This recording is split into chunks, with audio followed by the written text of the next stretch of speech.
After winning the first two games of their five-game West Coast trip, the New York Knicks dropped one to the defending NBA champs. That will be the Golden State Warriors in San Francisco on Friday night. And my guy, CP, the Fanchise, he was out in the Bay Area at the game, the host of Knicks Fan TV. You see him pointing to the hat right there. He joins me now. CP, how was your time in San Francisco? Dexter, always a pleasure to be with you on the beautiful Saturday. The weather is great here in San Francisco. Had a chance to do some sightseeing, got a chance to walk across the Golden Gate Bridge yesterday. Nice. I was here for business, and I was here to see the Knicks take on the Golden State Warriors, the world champions. And, give credit to the Warriors. They came out with desperation. They came out with intensity, with a championship mindset coming off of a tough loss in Phoenix. And the Knicks, who had two nice wins to start the trip against Utah and Denver, respectively, just could not meet that intensity. The Knicks found themselves down by 16 points, ultimately 21 points, and it was just an uphill battle for the Knicks all night. Yeah, it was an uphill battle for them all night, CP. You mentioned it. We saw some fight from the Knicks earlier this week, Utah and Denver, as you said. Yeah. But when you look at this game and what happened against Golden State, okay, they're the champs, but what was your takeaways in this game for what they were able to do, what they showed against the Warriors?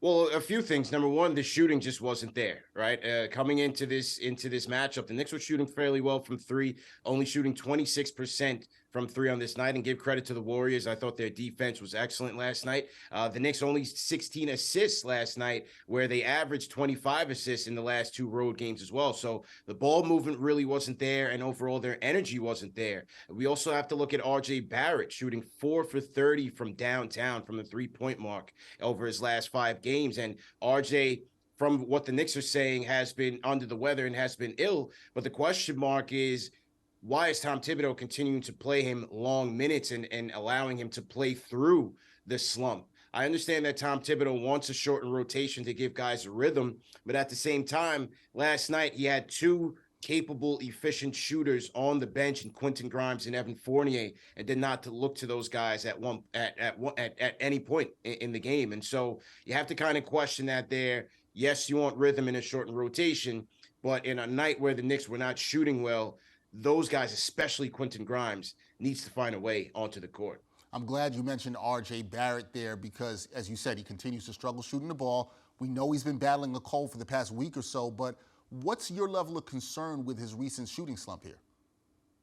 Well, RJ has always been an inconsistent shooter across all of his last 3 seasons, but to whom much is given, much is expected. And RJ Barrett, having signed that 4-year, $120 million contract extension, Knicks fans and the organization are going to expect a consistent, thorough, two-way performance from RJ Barrett. And right now, he just hasn't been living up to it. And so you hope that he can break out of that slump. But at the same time, I'd like to see Tom Thibodeau say, okay, he doesn't have it.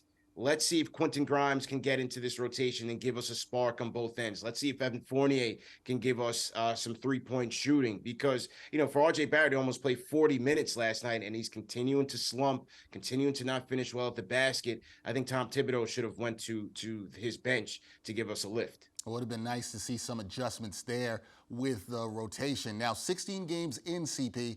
The Knicks, let's say what they are. They're mediocre 8-8. When you look at the roster, there have been some names reported to be brought up in trade discussions. Emmanuel Quickley, Derrick Rose, we've heard those names reported. Is there a need for the Knickerbockers to make a move to consolidate their roster here?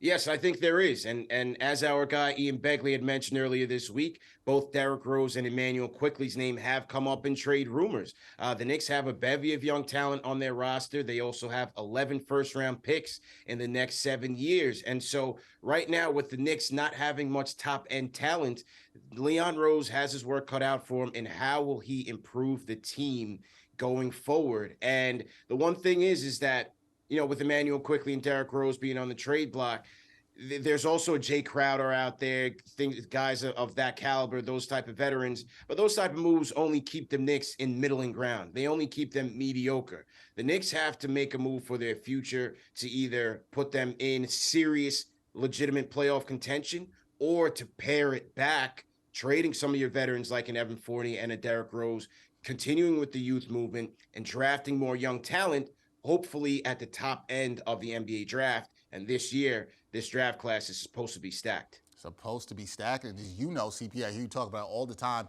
on Knicks Fan TV. Purgatory is not where you want to be in the NBA, right in the middle. I know that's not where you want to see the Knicks. That is CP, the Fanchise. Check him out on Knicks Fan TV. You also see him sometimes on the Putback with Ian Begley. Out there in the Bay representing CP. Good to see you. Always good to talk some Knicks hoops with you. Thanks. Gonna go do some more sightseeing, man. Thanks again for having me on. Anytime. Enjoy the Bay, man. Thank you. Thank you.